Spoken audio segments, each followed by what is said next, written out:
Things like, where was my follow-up and why didn't you heal me, come out of players' mouths a lot, and it's really easy to sometimes overlook your own mistakes and blame them on teammates because you don't have the full picture. In today's video, we're going to be covering 3 things you probably blame on your teammates but are your fault, and obviously we're going to talk about how to fix them.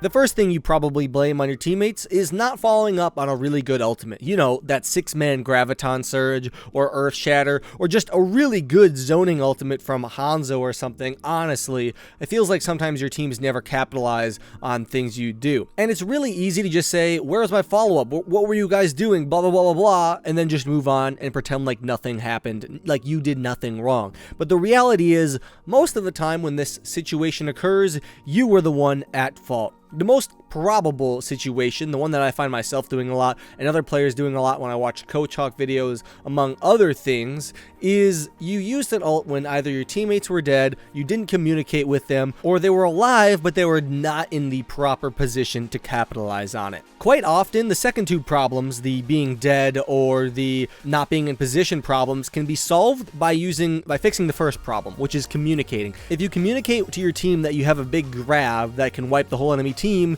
you can tell them to play safe and not die. Or if you didn't communicate it ahead of time and you're just kind of in the moment, you can call out, can we capitalize on grab? Is there follow-up? Stuff like this. If your team is all dead or out of position, they will tell you, no, we can't capitalize. Bad idea. Don't do it. Alternatively, if you have a team that doesn't communicate a lot, you can just look at the kill feed and try to determine this on your own.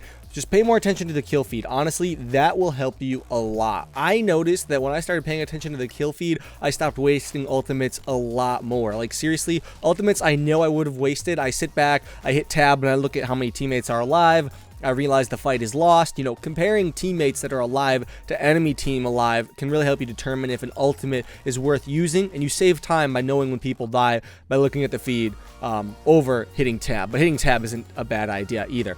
All I'm saying is find a way to know if people can follow up on your ultimate, one way or another. There's a lot of ways to do it.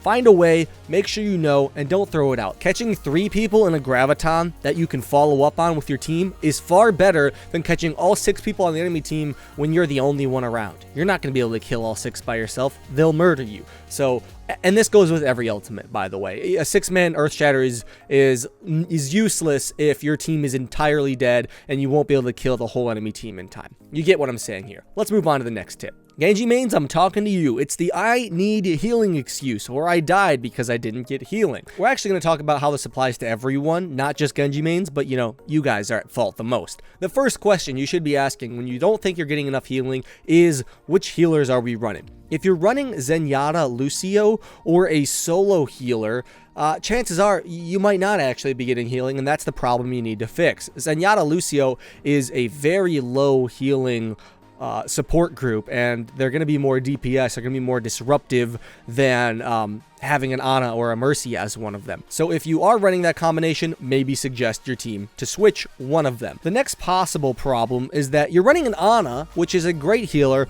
but her shots aren't landing. Either she's not good at Ana, or there's a shield in her way, defense matrix. Ana isn't like Mercy where she just locks on. She needs to land the shots, and they can be blocked by a number of things, shields and defense matrix included. A helpful way to find out if you're getting healing or not is ask your Ana how she's doing. Don't be aggressive and say, Ana, why aren't you healing me? Or Ana, please swap to Mercy, you can't play Ana. These are bad things. Don't do either of those. But what you can say, and what will help you, is say, Ana, how is the healing going? Would it be better to play Mercy? Are your shots being blocked? Because if the answer to that is yes, then the next situation, then you might actually not be getting healing. But that doesn't mean your teammates are always the ones at fault. If you're a flanker or an enemy backliner, you're not going to get the healing you want. No, you're going to be in the enemy team. You're going to have to rely on health packs. But most people know that. That's not actually the main time I think people say I need healing. People say I need healing when they feel like they're in the fray. They're in the thick of the fight and they didn't receive healing at all. Most often when this happens, either your healers died